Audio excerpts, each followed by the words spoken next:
the fun of live entertainment. Sorry for the brief technical hiccup there, everyone, but we should be ready to start. So, hello and welcome everyone out there. As I say every week, I hope everyone is safe and well, um, considering all the circumstances. Welcome again. My name is Kevin Impellizzeri. My pronouns are he, him, his. You can also call me doctor. And welcome to This Isn't Pac-Man Anymore, the 1993 moral panic over video games, my 8-part series where we attempt to answer, in the longest possible way, the question of how did video games get age ratings in the United States, also presented by Phoebe. So, if you've been watching our series so far, here's where we've gone so far. We're actually almost halfway through in this entire series. In fact, in about an hour or so, we'll be halfway through our journey to the ESRB. So here's what we've covered in the past. In the first episode, we introduced the entire series and tried to answer this question of what's a moral panic? What classifies a moral panic? And had a bit of a naming of parts and some examples of past moral panics. Then in week 2, we began to examine what were anxieties over video games like before the 1993 moral panic. And then last week we began one of 2 episodes addressing media and entertainment fads that were happening around at the same time as the lead up to the moral panic over video games. And the first we addressed was the virtual reality craze, talking about various technical ventures, as well as talking about the aspirations and anxieties that were connected to VR. This week, we're going to continue that theme with a different media and technology trend that was very active in the early 1990s, which will help color our understanding of this, of why there was this anxiety over video games when there was, and that is going to be talking about FMV games. So this, again, it may be for you a nostalgia trip down memory lane, looking at some interesting or bizarre attempts to change the way games are played. Maybe you'll have some nostalgia over some of these things, or maybe not. I'm not sure. But again, we always try to examine nostalgia here through a critical lens. In that way, Phoebe cares not. Okay, so why don't we dive into our topic today? So, part 4 of our series is going to examine FMV games.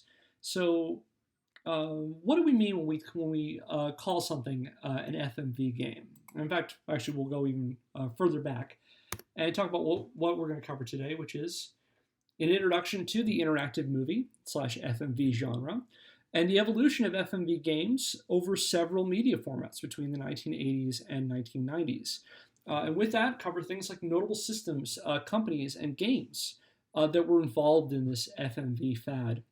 And then also, we're also going to examine the strengths and limitations of interactive movies and go a little bit briefly at the end about what the legacy of this type of format was. So why don't we go a little bit further back and actually ask the question of what is an FMV game?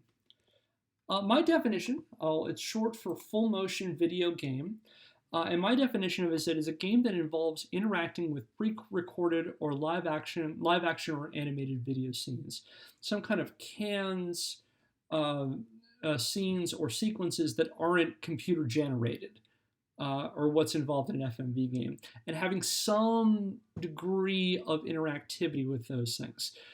How much is going to be a question of discussion that we're going to have, and we're going to see some examples of ones that use it. And the theory behind this was that it offered the promise of playing interactive movies, interactive TV shows, interactive cartoons. And so we're going to talk about exactly how well that these kinds of things were actually carried out in this kind of format. I'm going to have one addendum, which is I'm also in this discussion going to include games that were interspersed with scripted scenes with live actors that don't necessarily have you interacting with live scenes, just because this is kind of an offshoot of this, because there were some games that were utilizing a sort of computer-generated game footage, and then also having interspersed between them, say, live action or animated scenes too.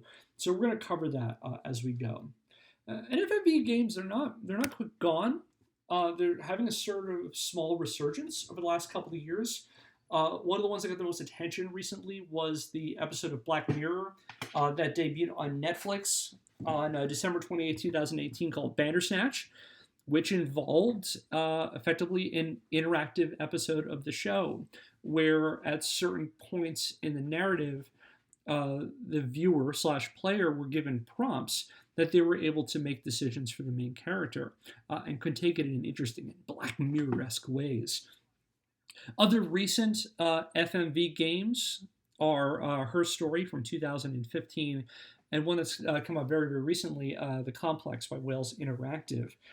So there's kind of an interesting resurgence, and we'll address that a little bit near the end of our episode. So what did it mean then to do an FMV game? Well, oftentimes when we think of FMV games, you go online, you look at retrospective videos and things, they often talk about the FMV games that came out in the 1990s. And we're going to talk a bit about them. But this idea of having an integration of gaming's interactive elements with sort of the production value and scripted scenes of a film or a television show actually has a fairly long history. Well, fairly long. We're talking about 10 years before what most people associate with the FMV craze. And it transcends different media formats, as we're going to see. The first of which we're going to talk about are what were then known as Laserdisc games. So for those of you who are watching in the chat, has anybody ever heard of a Laserdisc game? Let's actually step backwards. Who remembers Laserdiscs? That's a question for anyone who is younger than the age of 35.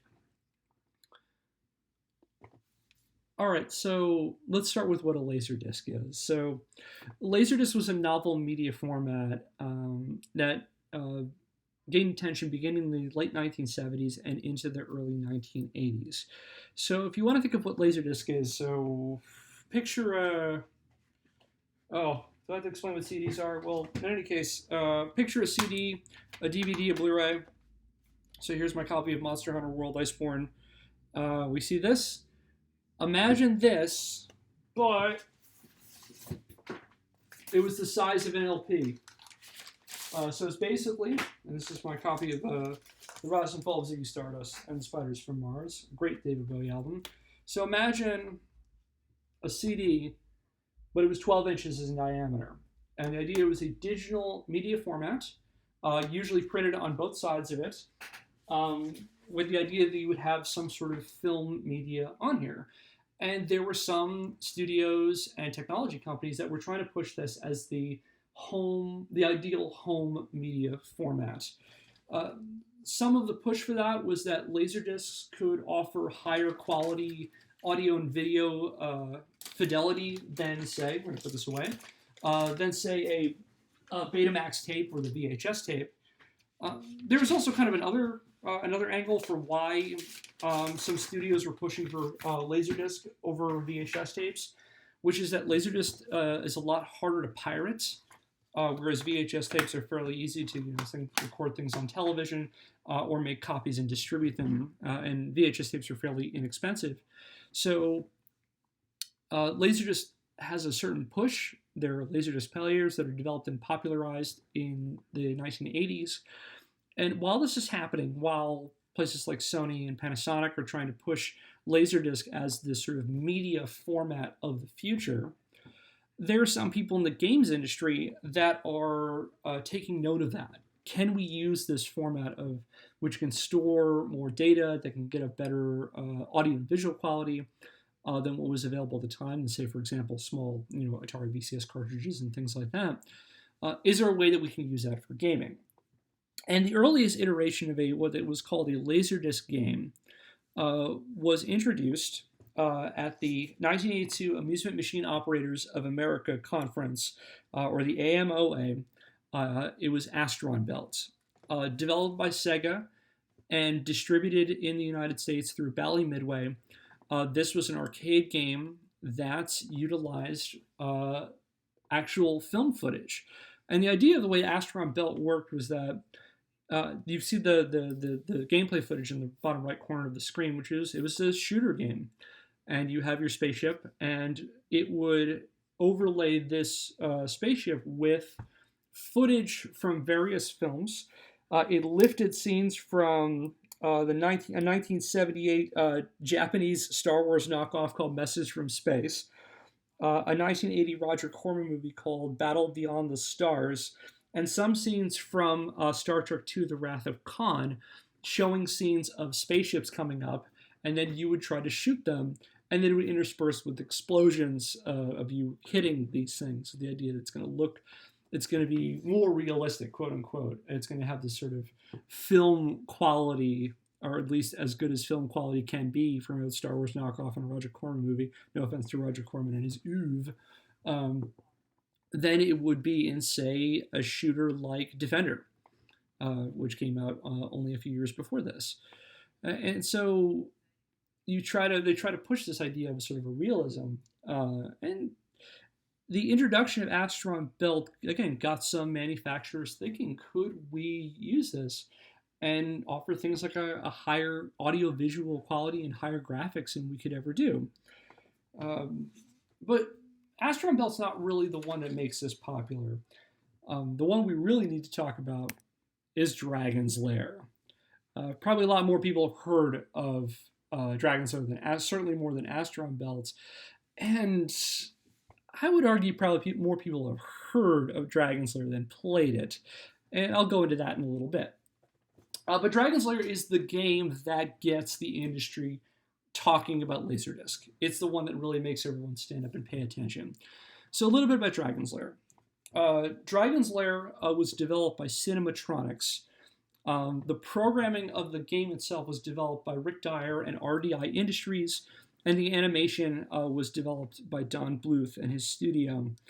Dragon's Lair was a medieval fantasy arcade game where players controlled the brave knight Dirk the Daring, who ventured through a castle to rescue the captured Princess Daphne from the evil dragon Singe. Dragon's Lair. Not necessarily what you'd call an original story. However, that was not the hook for Dragon's Lair. The hook was that it was effectively marketed as playing an interactive animated movie. All the graphics, quote unquote, in the game were these fully realized animated scenes.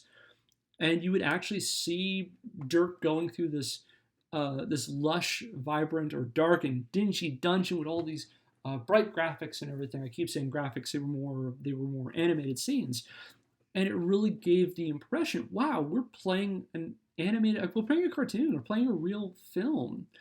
And this kind of graphical quality was nothing that you would see in any arcade games, or especially in the home market.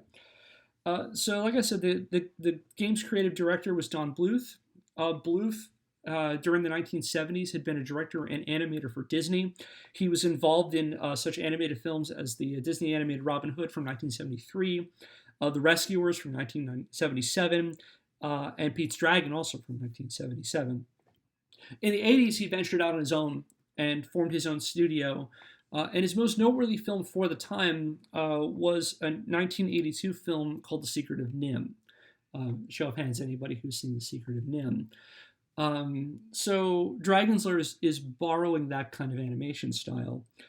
The way the game played out was it was effectively a series of these canned clips.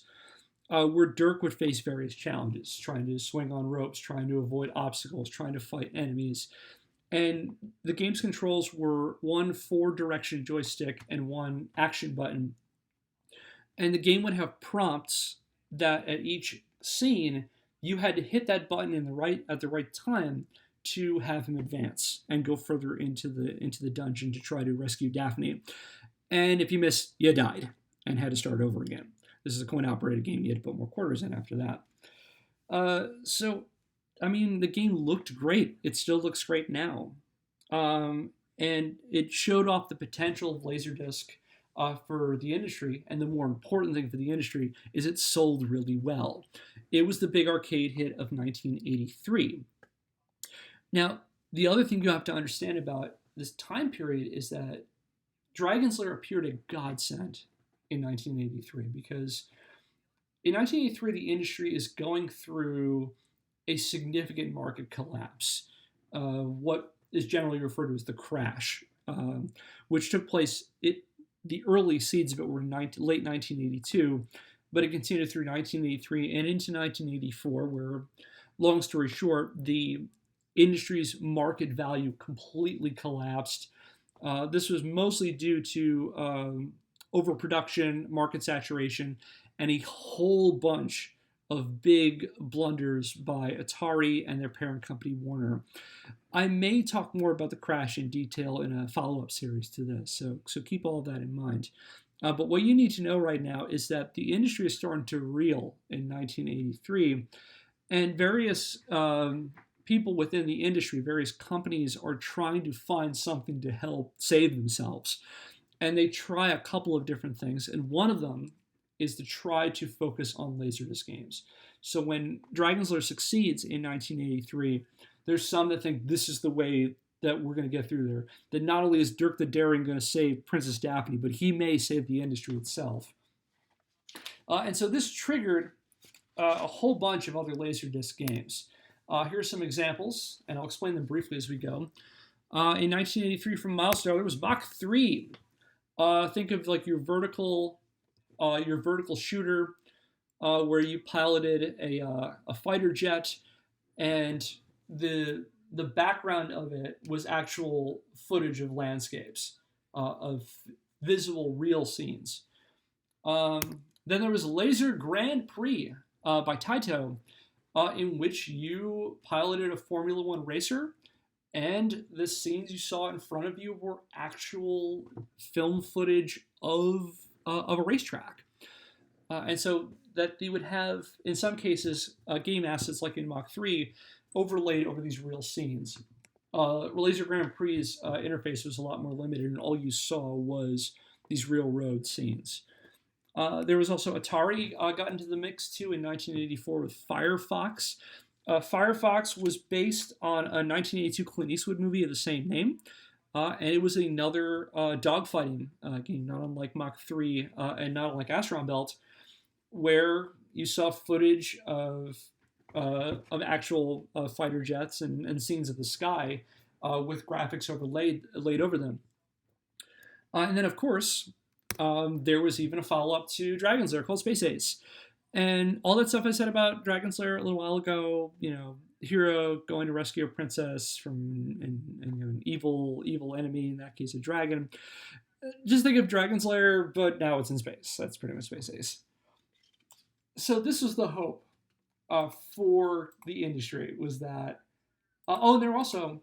that was the hope for the coin-operated industry, but they're also trying to adapt this into the home business too.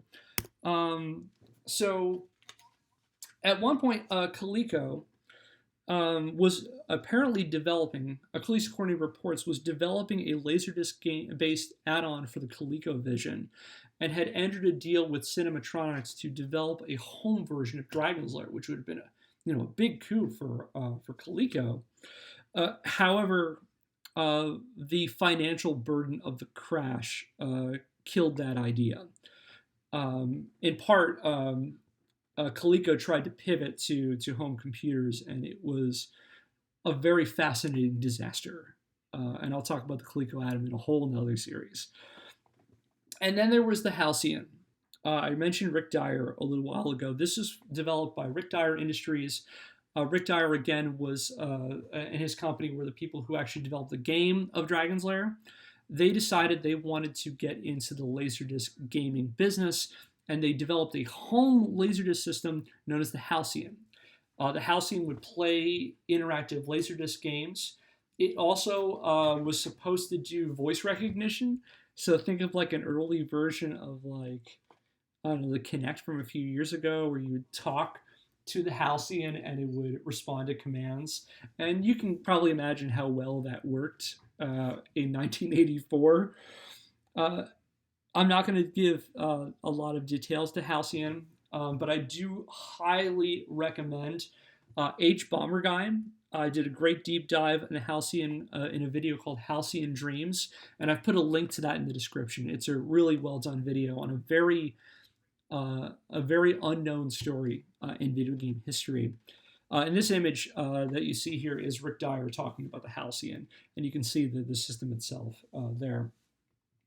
So, and the last thing I'll say about the Halcyon is that whether or not the Halcyon was ever released is a subject of some debate.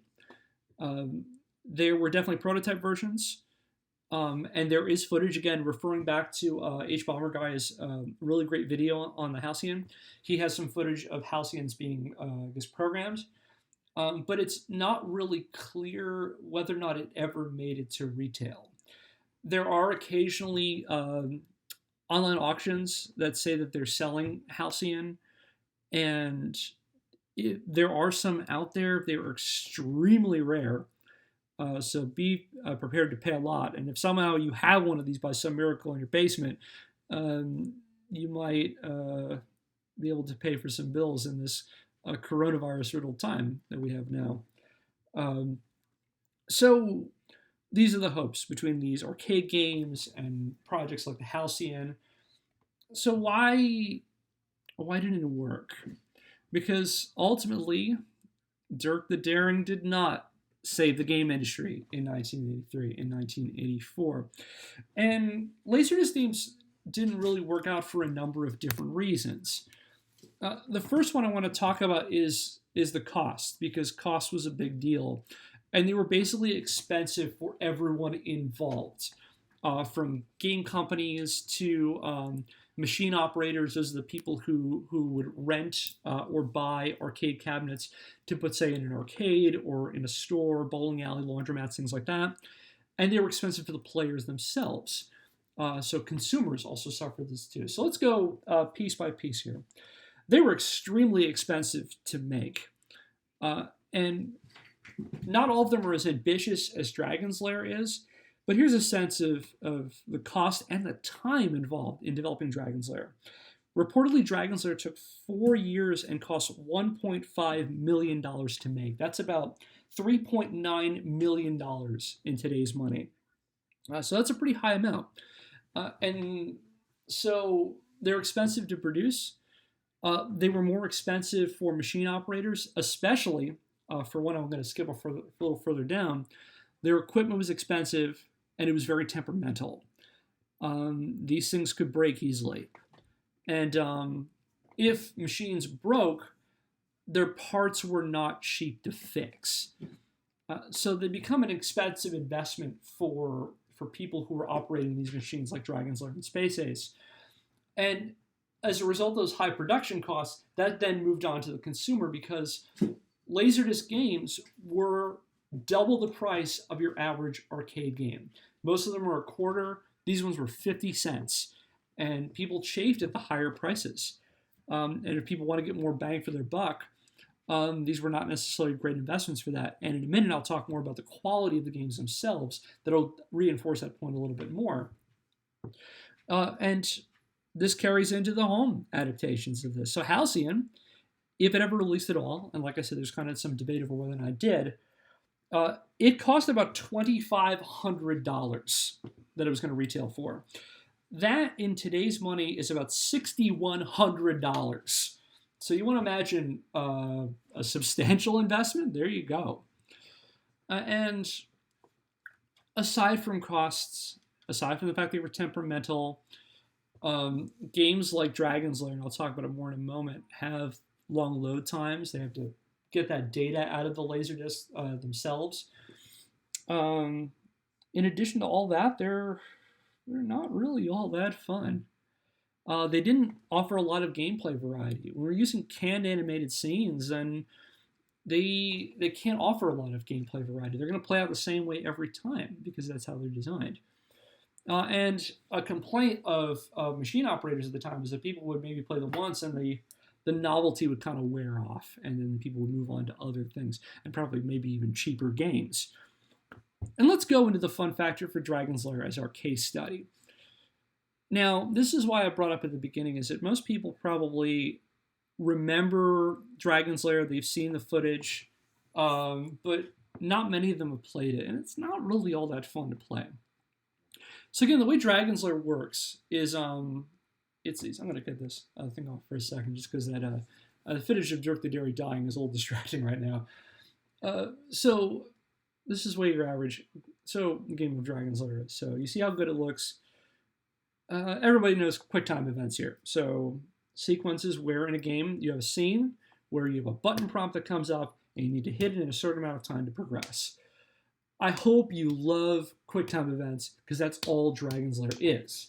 It is a game exclusively QuickTime events. You have a scene that Dirk the Daring goes into. So, for example, he has to swing between flaming ropes. You have a button prompt. You got to enter in, and you got to enter in at the right time, or else he's dead. He dies, and that's the entire game. And every time you die, it's a game over. And every time you die, you have to put in 50 more cents. Now, the game, to a certain extent, would randomize what encounters would happen when.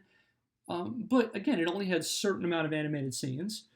And also, if you were particularly skilled, quick on the wrist, and if you were particularly lucky, you can beat this game in under 15 minutes. I've seen gameplay videos of Dragon's Lair being completed in about that time.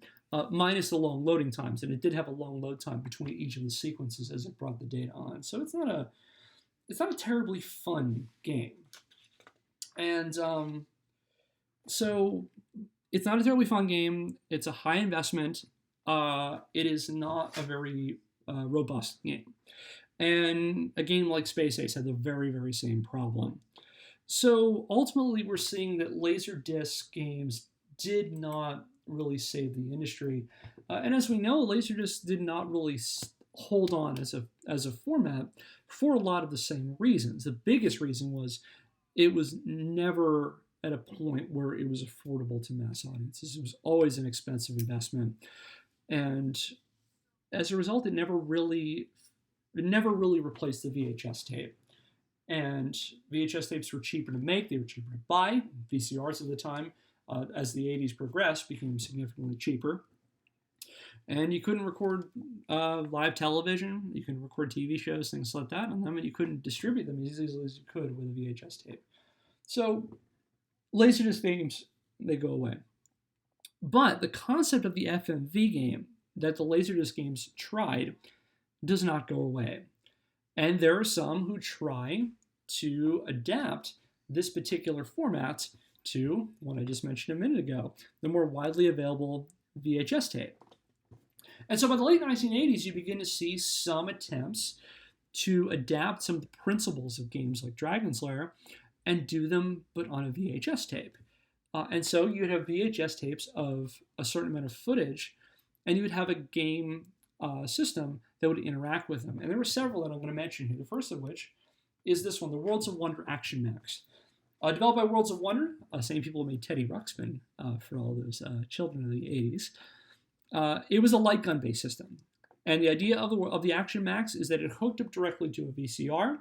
You played a tape of footage in the game, and the game projected an extra layer onto the screen over the VHS tape that effectively acted as a sensor for a light gun.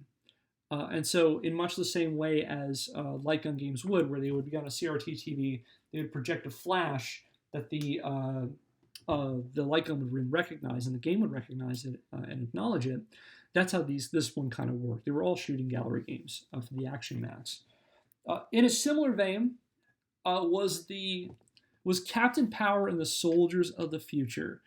I consider myself an aficionado of 80s media that was specifically targeted at boys, and this one eluded me. So I had to learn about this one. Captain Power and the Soldiers of the Future was a really short-run sci-fi themed TV show. It ran from 1987 to 1988. It was developed as kind of like a media synergy kind of thing, where it was, you had a TV show, you had a line of action figures, and you had these specific line of toys and VHS-based games. And the idea is that certain parts of the show and in VHS tapes that were later released, you could use some of the toys, and you can see one of them in this clip from a commercial for Captain Power, where it was basically a spaceship that had a light gun sensor in it, that you could use it in the same way you could, say, a light gun for the Action Max or the Zapper from the NES. And in fact, the idea was that it would, if you missed a certain amount, it would actually trigger a little the cockpit to fly out of the ship. There were 3 tapes that were made for this: Future Force Training, Biodread Strike Mission, and Raid on Volcana. And they all featured some kind of live intro and end segments with an animated scene that was a mission, with the idea that the light gun could register hits. And a similar unit to this and the Action Max was this one. I love the design of this one. It's so janky and unusual, and like you're not going to see a system design like this anywhere else. This is the Interactive Vision, developed by Viewmaster, the same people who make the Viewmaster slides. It was released in 1989, had a very limited run, and this was a system that was specifically targeted at a preschool, early elementary school age audience. I believe the tapes say anywhere between ages 3 and 8, I believe is what the age group was. And these worked similar to the Action Max, where you hook up the Viewmaster Interactive Vision to a VCR, and you play tapes that went with it. And there was the game projected kind of an overlay over the footage of it, and that the buttons on this very unusually shaped controller would then interact with that. So, for example, in some scenes there might be a musical number, and you might be able to pick the audio track, and the buttons would correspond to the audio track. Again, specifically designed for young children. The tapes that were made for it were tied into recognizable properties. There were a couple Sesame Street games. There were a couple of games featuring the Muppets. And then there was one that was Disney. We have one. I give all the credit to my wonderful partner who brought this into our marriage.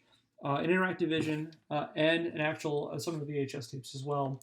And I didn't talk about this before, but for those of you who again are under the age of 35, this is a VHS tape, and this is how we watched movies, and in some cases attempted to play games. And the last one we're going to talk about in the VHS game era is a project called Project Nemo, which was later called the Control Vision. This was a joint project between the toy manufacturing company Hasbro and Axelon. Axelon was one of several ventures by Atari founder Nolan Bushnell after he was ousted from the company in the 1970s. And the plan was to partner with Hasbro to develop a VHS-based system like the Interactive Vision and the Action Max. And it didn't really get past the development phase. It proved to be an expensive project, and ultimately Hasbro abandoned it in 1988. And the most we got from it, and remember these titles because they're going to come back later, the most notable titles that came out of this was a game called Sewer Shark, which I'll explain more a little bit later on. But it was basically a rail shooter that integrated live action footage. And the other one was this game called Scene of the Crime, which was an Agatha Christie style whodunit, in which the player was able to switch between surveillance cameras from different rooms. This is a hint for a big thing that we're going to talk about a little bit later. And so some of the same issues happen with VHS-based games as their predecessors.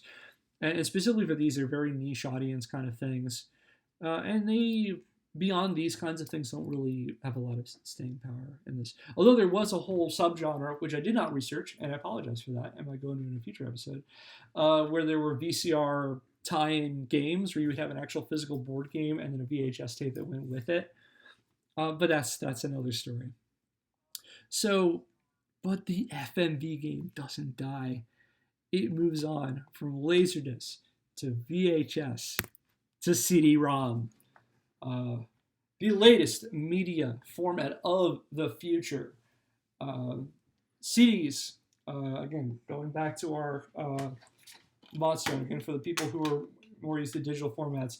Imagine this, but instead of games, It plays music. Wow, really? It also, like Laserdisc, promised higher quality audio and for data, higher quality video and a higher quality amount of storage than was available for other storage formats like floppy disks. And this gains popularity in the late 80s and into the 1990s. There are CD-ROM computers. They're still fairly expensive in 1990. But there's also attempts to introduce CD-ROM to a general audience for gaming and for other media. And this is when you get a wave of CD-ROM based systems in the early 1990s. Here's where we get to some fun ones. The first one that I'm going to mention is the Philips CDI. From 1991, I'm not going to give this story justice, but Philips and Nintendo were in the works in the 1980s to develop some kind of, and into the 90s, develop some kind of CD-based system, which ended up falling through. It didn't work out. But along the way, Philips got permission from Nintendo to develop some games, which they put on the system they called the Compact Disc Interactive, or the CDI. Among the notable games is kind of a now infamous trio of unofficial or non-Nintendo sanctioned Legend of Zelda games, the infamous Zelda Wand of Gamelon, Link: The Faces of Evil, and Zelda's Adventure. They also developed a Mario-themed game called Hotel Mario, among other titles that came out for the CDI. There was the Sega CD, an add-on to the popular Sega Genesis. We're going to talk a bit more about Sega CD in a moment. On the Panasonic 3DO, released by the 3DO Company initially in 1993. The 3DO Company was eventually developed by former Electronic Arts founder Trip Hawkins for a CD-based game system they called, again, the 3DO. And let's not forget, this one got a lot of headlines about a month ago, the Nintendo PlayStation. Because after the deal with Philips fell through, Nintendo moved on to Sony to develop a CD-based add-on for the Super Nintendo, which went by the name of the PlayStation. The PlayStation ended up not getting past the prototype phase, and the deal soured between Nintendo and Sony. They went their separate ways, and Sony in 1994 released a system that had the exact same name, which eventually became a competitor to Nintendo. I think maybe you know the name. It was the predecessor to this. The Nintendo PlayStation got quite a bit of headlines recently because not too long ago someone discovered what may be the only prototype that exists of this system. And it was put up for auction by Heritage Auctions in March of 2020. It went up for auction and sold for about $360,000 to a guy named Greg McLemore, who founded Pets.com. And this is for, again, my millennial viewers. And for the benefit of the younger ones, it was a part of the .com craze in the late 1990s, and their commercials involved this little dog puppet. Look it up; they're online. So I guess he's still got some of his .com money and invested in the Sony PlayStation, or the Nintendo PlayStation. It belongs in a museum. Although I'll say as a museum professional, only if there's a clear educational and interpretive focus, and no museum in their right mind is going to pay $360,000 for that. So we'll see what he ends up doing with it. Anyway, with the rise of CD-ROM-based game systems comes a resurgence in CD-ROM-based games that integrate FMV technology. And so we see the return of the FMV game. It doesn't quite stay dead with the death of Laserdisc and its fortunes on the VHS tape. And we're going to talk in particular about one notable company called Digital Pictures. Digital Pictures was founded in 1990 by a bunch of people who were involved in Project Nemo. That one I mentioned a few minutes ago, that failed venture between Axelon and Hasbro to develop a VHS-based game system that got us Sin of the Crime and Sewer Shark. From the ashes of that, a couple of the people involved with that come together and they formed their own company called Digital Pictures, which was specifically focused on developing interactive film games. They're basically a place, a workshop for FMV games. Um, their their president was a guy named Tom Zito. Tom Zito was the head of marketing for Axon. He was really actively involved in the Nemo project. He was also a former writer. Was a former sports writer for Sports Illustrated. He wants to be set himself up as kind of like a. This is a callback to last week's episode, if we remember Jaron Lanier. And Jaron Lanier, who set himself up as sort of the herald of the virtual reality movement, he gets a lot of press attention. He has a lot of really bold sound bites. Tom Zito kind of set himself up as a guy similar to that. And he would boast, not just for the future potential of interactive movie games, he also boasted that Digital Pictures had connections with the actual Hollywood film industry, with connections to the Screen Actors Guild and the Directors Guild of America. And his games promised to have recognizable actors and people who are actually involved in films and create a sort of a new synergistic marriage between films and games, sort of a union between Silicon Valley and Hollywood. And so we see a bunch of Digital Pictures FMV games that have recognizable famous actors and directors involved with them. And let's talk about a couple notable ones. I told us I was going to get back to Sewer Shark. Sewer Shark is a rail shooter where you shoot things in subterranean tunnels in a dystopian future, in which your co-pilot is a live actor who just yells at you constantly in this game. And who's involved in this? So some random facts. We're going to get a lot of IMDb trivia in this episode. The first of them, the guy who makes this game, the director of it is a guy named John Dykstra, who is not really well known as a director, but is a very accomplished VFX artist. He's involved in a bunch of blockbuster movies. He did Batman Forever. He was in Batman and Robin. I'm not saying they're all great movies, but he was also involved in the Sam Raimi Spider-Man movies, the first two of them. X-Men First Class, Kong Skull Island, a personal favorite of mine, and Quentin Tarantino's The Hateful Eight. Then we've got Night Trap. I'm only going to briefly talk about Night Trap today because we're going to do a whole episode devoted to Night Trap in 2 weeks. Where we're going to talk about this game and its historical significance. But the thing you most need to know about Night Trap right now is that this was the spiritual successor to Scene of the Crime, that other game we saw that was being proposed for the Nemo. With this one again, switching between cameras, involved in interactive live action scenes, in this case where you try to catch invading vampires who try to invade a slumber party. But hold on, stay tuned. We will talk about Night Trap more in a later episode. Ground Zero Texas. A lot of FMV games end up being shooters. Usually like Sewer Shark, like Ground Zero Texas, like games like Lightning McCree, where they end up being a light gun that is shooting at live actors and then the live actors react. And they're usually kind of the similar kind of focus, where again, they're shooting at you, and you shoot them and you have live actors reacting to it. And Ground Zero Texas was one of them. Here's where we get the connections to Hollywood. It was directed by Dwight H. Little. And before you go looking that up, he was responsible for such films as Halloween 4, The Return of Michael Myers, the 1989 version of The Phantom of the Opera starring Robert Englund.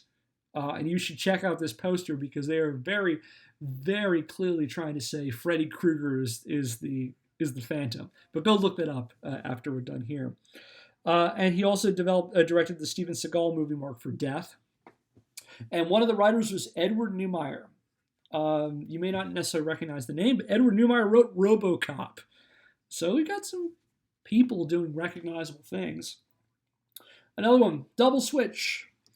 Double Switch was kind of a spiritual successor to Night Trap, which was a spiritual successor, to Scene of the Crime. in which you trigger traps in a room, in various rooms I think in this case it's a hotel. Notable people in this one, it was directed by Mary Lambert, who is best known for directing the original Pet Sematary and its sequel, Pet Sematary 2, starring Edward Furlong and Clancy Brown. I actually started watching it yesterday for a repeat view. Very little things top that opening scene in Pet Sematary 2 in terms of the movie itself. They're better movies. And notable actors in it, the late R. Lee Ermey, most famous for playing in Full Metal Jacket and playing drill sergeants pretty much in everything that involved drill sergeants after that. And Corey Haim, one of the two Coreys involved in this one. And then finally, the one I'm going to talk about now, the Make My Video series. This was not one, not two, but 3 games in which you developed your own music videos for the hottest bands of all time. Now, bear in mind, this is 1992, so the hottest bands of all time are Marky Mark and the Funky Bunch and Criss Cross. There was also a game for In Excess, but I didn't really find any fun footage of those. So, brief aside, Marky Mark and the Funky Bunch, one of the sort of wave of sort of like white dude rappers that was in the same vein as Vanilla Ice. The most notable thing about Marky Mark and the Funky Bunch, Marky Mark is Mark Wahlberg. So there, fun fact. Fun side fact, his brother Donnie was in New Kids on the Block. 90s trivia for you. And Criss Cross, I feel like for my younger viewers, Criss Cross requires some explanation because their height of popularity was pretty much only in 1992, which such as I Missed the Bus, and I'm certain other ones, but I didn't have time to look it up. Their big shtick was they were younger guys who were hip-hop artists, at least that was their brand, and their big thing is they wore their clothes backwards. So if you wondered why in the 90s people wore their jeans backwards for a really brief time in 1992, well, there's your explanation for it. And all these games played out exactly the same way. You'd usually be commissioned to do some kind of style of music video, usually pushed by sort of live action scenes. Very little of the actual performers in these. There were usually some stuff pulled from their music videos and maybe 1 or 2 songs.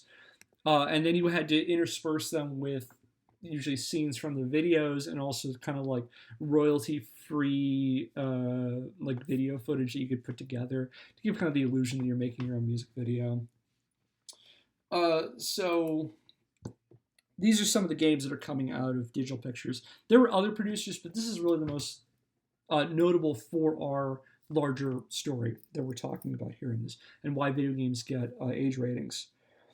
And so there are some people at the time who also try to play around with this idea and take it not just in homes and on our CDI and our Sega CDs and our 3DOs. And some people are trying to say, you know what, let's go beyond the television set and let's take this right into the theaters.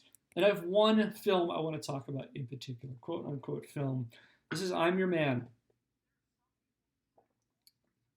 directed by Bob Bajan. In 1992, he also wrote it in the first of a series of what he called Intervision films.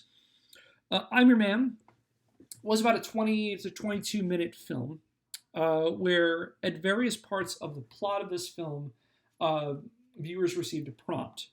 Theaters had to be specially fitted with a special set of 1 to 3 buttons with the idea that at various points in the film, the audience would have to vote on what happened next, what characters we focus on, the illustrious Jeff, Leslie, and Richard, and what plot points should happen throughout the game. And the idea, or the game, movie, whatever you want to call it, and that by consensus, that's where the plot would go. With the idea that this film had branching pathways, and the real hook of this was that no 2 viewings would be exactly the same. And I'm Your Man first premiered at New York City's Loews Theater at 19th and Broadway on December the 18th, 1992. And Bajan's an interesting guy. If you want, again, we're just diving into obscure 90s trivia on this episode. And the other thing that he was notable for at the time, before I'm Your Man, he was the person responsible for Teenage Mutant Ninja Turtles coming out of their shells. Both the tour and the live shows, and look it up. It is. We're talking about some really 90s things. I just talked about Crisscross for more time than anyone's talked about Crisscross in 30 years.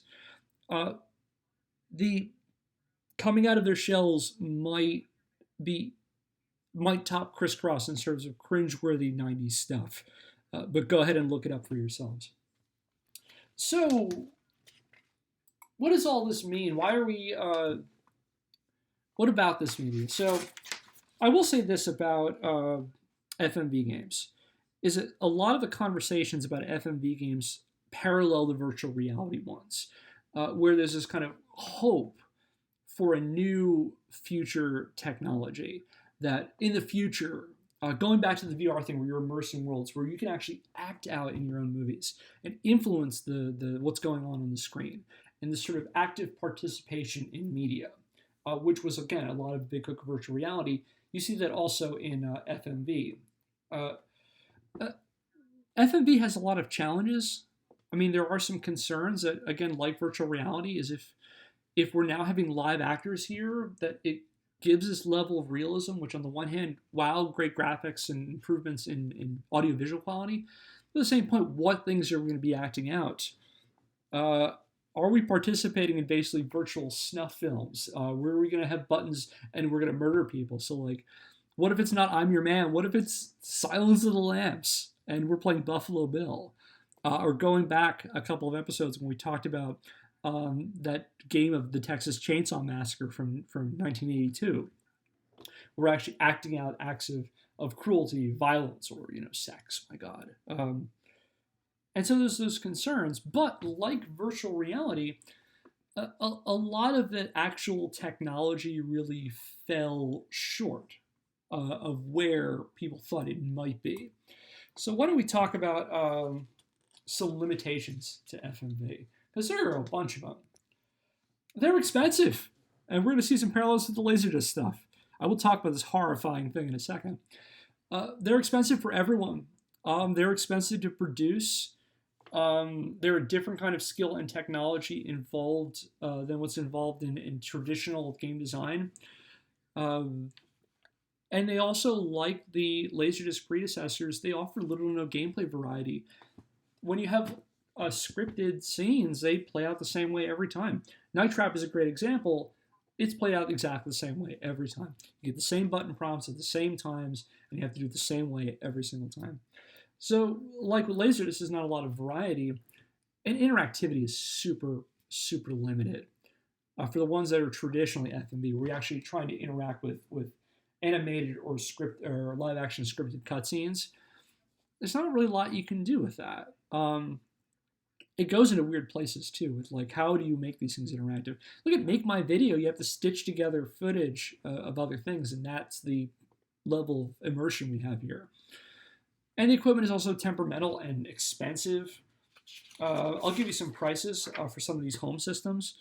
It was a pretty expensive investment. I talked about how CD-ROM computers were very expensive at this time. The 3DO, when it came out in 1993, cost $699. That's in 1993 dollars. That's about $1,200 today. So imagine, depending on which PlayStation 4 you get, that's 3 PlayStations. The CDI, which came out 2 years before that, cost $799. So an $800 system, roughly $1,500 today, we're able to play the one of Gamelon, which is this footage we have here. The Sega CD cost $299 when it released in 1992. That's roughly $544 today, and was more than the Genesis itself. And so, in addition to the fact that interactivity is poor, controls were usually bad where they were there, this is a personal opinion. This is not necessarily an objective historical opinion. A lot of them, coming as someone who lived through this time, they're creepy. They're unsettling. You see what I'm subjecting you all to with this thing from one of Gamelon. And I remember as a kid being really unnerved by them. There's one in particular called Mystic Midway. There were 2 in a series. It's actually the first time I ever saw CDI. Let's get this horrible thing off the screen. Go back to I'm Your Man for a second. I remember as a kid going to an electronics store and seeing a CDI on display. And this game called Mystic Midway Rest in Pieces was on there. Look it up if you'd like. And it's basically it's like a shooting gallery game just marketed around a kind of haunted carnival. It had this really horrifying carnival barker. I saw this game when I was probably about 8 or 9 years old, and trying to play this with a bunch of other people around, trying to play this game. And if you've ever seen a CDI, the controls were not great. One was a traditional like controller, but the other one was a remote control, and the buttons didn't work well. It was not terribly responsive system. And then after you failed in this game, the barker comes on and he berates you. So like this, you have a live person just shouting at you, and it's just so unsettling and so uneasy. People can maybe attest more if this worked better in horror games and more creepier atmospheric games, which I've never played. Games like Phantasmagoria and its sequel. But leave a comment if you have. I've actually never played any of them. I think I was too traumatized by Mystic Midway. So there's some big issues with this kind of thing, and it never really got past the novelty at the time. And eventually it kind of fell out of favor with issues like cost and degrees of immersion and the hardware that was involved in the production values making them. And by about the mid-1990s into about 96, 97, it kind of falls out of favor. Although, again, what's interesting is this kind of have this resurgence, but I think it would always kind of work more as a niche thing. So why don't we recap? And again, keeping this idea about this technology working better as an idea than a reality that goes on with virtual reality, which is going to factor really importantly when we talk actually about the panic in the coming weeks. So let's recap where we've gone in all of this. So interactive movie games date back to the early 80s, and the concept originated with Laserdisc and moved through various media formats during the 1980s and 1990s, from Laserdisc to VHS to CD-ROM. In theory, these kinds of games offer the promise of playing interactive movies and offering higher quality graphics and sound, higher quality than was promised in computer-generated things at the time and from other more traditional game systems like the NES and the Genesis and the Super Nintendo and the like. However, the technical limitations, the cost, poor production, again, that sort of not objective creep value that I saw in them, undermined the hopes of the interactive movie and made it that it was always going to be kind of a niche thing. But what's interesting is kind of how the appeal of this thing. I mean, you got to imagine people in the 1980s, how revolutionary this might have seemed. Video games are always kind of an abstraction at the time. Think about like Super Mario Brothers or earlier Atari games, and how they always had to take things on kind of a certain degree of faith based on the graphical limitations of the equipment. Meanwhile, FMV games always promise you can actually interact with a a live actor in a scripted scene, and there's a certain appeal to that. This blending of cinema and video games is also, I think, an interesting legacy of the FMV game. Because people like Tom Zito are talking about the sort of marriage of Hollywood and Silicon Valley, and this idea that you could think about games in terms of movies and vice versa. We didn't get so much the second part, the movies that are interactive, although there are some attempts to come back, like Bandersnatch. But think about how we've reached a point where we can have games that are cinematic experiences. Think of like high-budget AAA games like the Uncharted series is a good example of that, where the quality and cutscenes are scripted in such a way that they look like watching an interactive movie in some ways.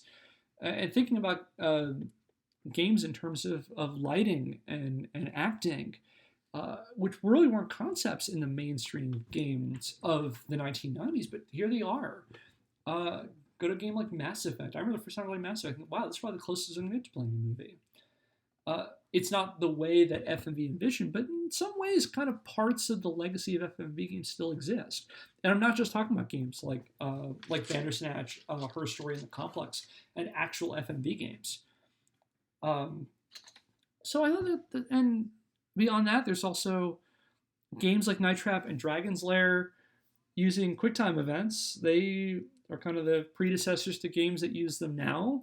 They usually don't use them quite as liberally as Dragon's Lair does, but games like God of War involve a lot of QuickTime events. Games like Resident Evil 4 and interacting with scenes by hitting certain buttons at certain times. It's not FMV, but it's kind of like a part of the legacy of this kind of thing. And I think that's where we'll end things today. This wraps up our talk about media fads. The next episode is going to go into something a little different. We're going to go beyond sort of what was media, what was entertainment, what was technology, what were games like.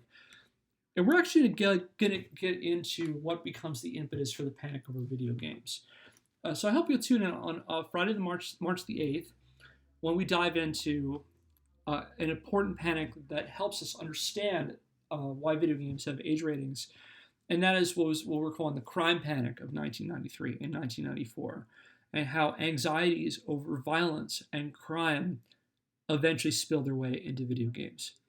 So I'll take a quick peek at the chat and see if anybody has any questions before we wrap up for the day.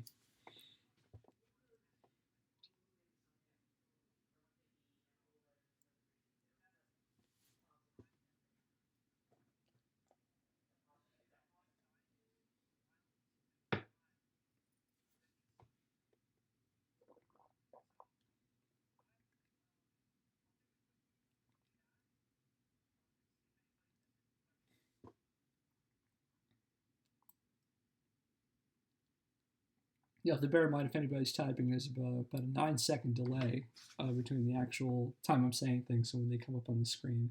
So let's give it a minute.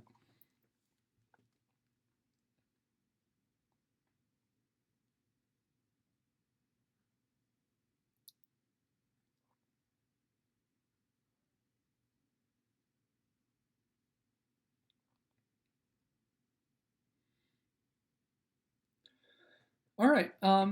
If you enjoyed what we've been talking about, I encourage you, if you haven't watched my previous episodes, go ahead and check them out. I've got a link to the previous episode down in the description below. Feel free to follow me on Twitter. I'll have information about this series and comments on video games and life in general on my Twitter page, which is at KDImpellizzeri. That's KDIMPEELLIZERI. And feel free to give a like to this video and subscribe to the channel to hear more about the rest of the series. And while we're making shameless plugs, I have one more. This is specifically targeted for today. So to hello everyone watching this on May the 1st, and greetings from the world of the past to everyone not watching, but unfortunately this will have already taken place. I'm going to be doing a talk at 5 p.m. Eastern for the Muir Museum of the College of Physicians of Philadelphia as part of their historical happy hour series. I'll be doing a talk called Paging Dr. Mario, a look back at 90s health games. So if you like talking about radical 90s games, like FMV games like Night Trap, I hope you'll check that out and talk about the intersections of gaming and health. That'll be today at 5 p.m. I put a link in the description. The event is free, but you have to register. So feel free to check the link below. And as always, thank you all for watching. I hope you continue watching this series. I hope it gives you something to focus on that isn't, all of this going on outside of the screen.